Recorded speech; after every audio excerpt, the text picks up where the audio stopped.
Today we're speaking to an outspoken man who's been a pioneer for Southeast Asians in the media as well as in football. From Asia to the UK, football fans either love or hate him. He was a professional player in Malaysia for 18 years, half of them with the national team. Then he became a well-known TV football pundit before shocking the football world by landing a job as global advisor of famous English club Blackburn Rovers. Of course, we are talking about Shebby Singh, better known as Shebby. It's an absolute honor to finally have you on Stadium Unplugged, Shebby. I have to say this, I've known you for a long time, so thank you for making time for us. I won't make it easy though. No, please don't. Okay, now we have to start about your role, global advisor for Blackburn Rovers. It was such a big appointment. It definitely had shock waves all across Asia and England as well. But how was that whole experience for you? For me, it's been fantastic. I still am the global advisor. The Vankies came to know me through my work on television, and they realized that they wanted to brand and promote Blackburn Rovers in Asia, and they decided to offer me the opportunity to do that. So initially, I was hired by them to be the head of football development Asia. To brand, to promote and to market Blackburn Rovers through football initiatives, and I was doing that for a year, combining my job on television as well. And then when the club got relegated, then I was asked by the Vankies if I could go to England. Obviously, the job, I don't think even until today people in England understand what a global advisor is. I don't know why, but my responsibility is to try, to advise the Vankies on how to build a club. You can build teams, but to build a club, because that, I think, is the biggest problem in a lot of countries where managers come, they just want to do things immediately, and they say, oh, it's results orientated, it's a results based industry, and the pressures are so high, so they build teams or they destroy teams and they go away, and the next people come in, and so my job scope, rather, my brief was to make sure that we put a club structure in place. And in doing so, unfortunately, English football is sometimes stuck in a time warp, and there's a refusal to change, and especially from somebody who comes from another part of the world, yes, there is a little bit of arrogance, which I think holds the English game back. Having said that, if you look at the English Premier League with all the foreign players, with all the foreign coaches, I mean, they've made it into a great big spectacle, but so coming back to me, I mean, in my first year over there, my first season, I faced a lot of opposition. How did you feel about that though, the opposition that you received as soon as you I mean, it's ridiculous, because straight away, there are, I mean, this is society. I wouldn't just say Blackburn Rovers Football Club, but in society, when you have somebody come in from outside and say, hang on a minute, I know you've been doing this for 20, 30, 40 years, which hasn't brought you anything. We need to change that. We need to think out of the box. We need to be innovative. We need to evolve. So there was a strong resistance to words like that, because people are afraid of change, because that puts them under pressure.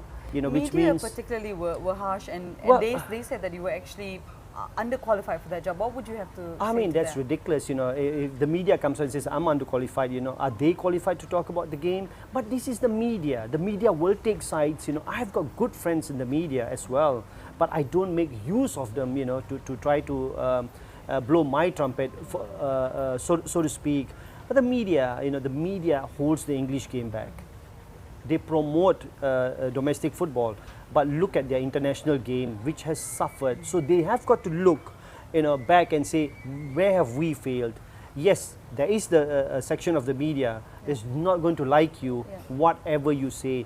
Do I care? No, I don't. But the media tries to, play up, or rather evoke the emotions of the fans, and the fans can be very vocal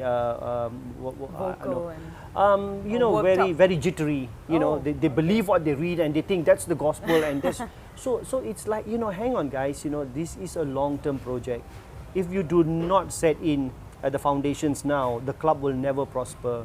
So yes, opposition from within the club, opposition, from outside the club, and but I would say, look, you're not getting it right. Either way, you're not going to get it right. And yes, we did have problems in the beginning because I had inherited a lot of problems. I inherited, possibly the most hated manager in the world, So a lot of things, that should have been different were something that I had to live with or try to live with. So it took a long time, before we could start things going. And then there's people from outside the club, who will go around behind your back, try to get to the owners, try to convince the owners that the grass is greener on the other side. And so it's just been, it's just been ridiculous. Yeah. It's been a ridiculous situation. So it wasn't My an heart is ideal with the club. situation to have gone into at that point? No, I think the biggest problem is that the club has to have people who want to move the club forward. There's a lot of good people there, Jay, don't get me wrong. There's a lot of good people, I worked with a lot of the, I worked with the various departments, top people there, but unfortunately there are, certain individuals, despite deceit and deception of the owners, they still continue to hold their jobs and to make decisions, which for me are very, very poor decisions. So I stand by what I want to do, I stand by what I said, and I will stand by what I say coming to the future. For the longest part of your career, you were, in front of the camera talking about the English Premier League. Is it what you expected it to be? To be honest, I expect it is as bad as I expected it to be. It's bad. Because I've watched the game, I've been talking about the game, and I've had my reservations about the game. Yeah. It is the Premier League is now 16, 17 years old, but what has England as a national team achieved in this period? So, and I've always been pointing out the weaknesses of the English game. You land in their country, they go like, oh, yeah, he's the one. So they try to. Okay. So you know how people, sometimes have ill feelings towards someone who speaks the truth, because the truth hurts. English football will never progress, if they do not change their attitudes, their mentalities. The Trevor Brookings, the Rio Ferdinands, the Gary Nevilles today are lamenting the same fact, that there's a lot to be done from the bottom, which has not been done in the English game. The English Premier League, yes, no doubt, is a big marketing tool and a great spectacle for the world to follow. Unfortunately, where is the development of English football? It's down there. Any regrets so far? No, I don't have any regrets. My entire life I've never had any regrets.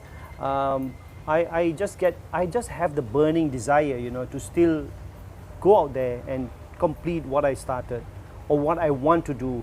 But then that all depends on the owners, my bosses. If they do realize, that the club is really needing of what Shebby has said, and that there are possibilities of that happening, I would love to go back there and sort it out for the Venkies, because they have been wonderful for me. My loyalty is to the Venkies. I work for the Venkies. They are the owners of Blackburn Rovers. I don't work for Blackburn Rovers. Yeah. But yes, I would like to go and do that. But having said that, it's their call. If my bosses think that, they'll give opportunities to other people at the moment to see how things go, good luck to them. But it's been a fantastic experience for me. I think I've learned a lot. I think I've really now, I think I can sit down and tell people what is actually wrong with the game in England and why, England will not have not won the World Cup, or their national teams have not progressed. More to come on Stadium Unplugged. I'm a student of the game, Jay. I'm not an expert. They call us football pundits. I don't call myself a football pundit. And later on Stadium Unplugged. I think, I do rub people the wrong way. Hey, if I polarize opinion, it's the way it is.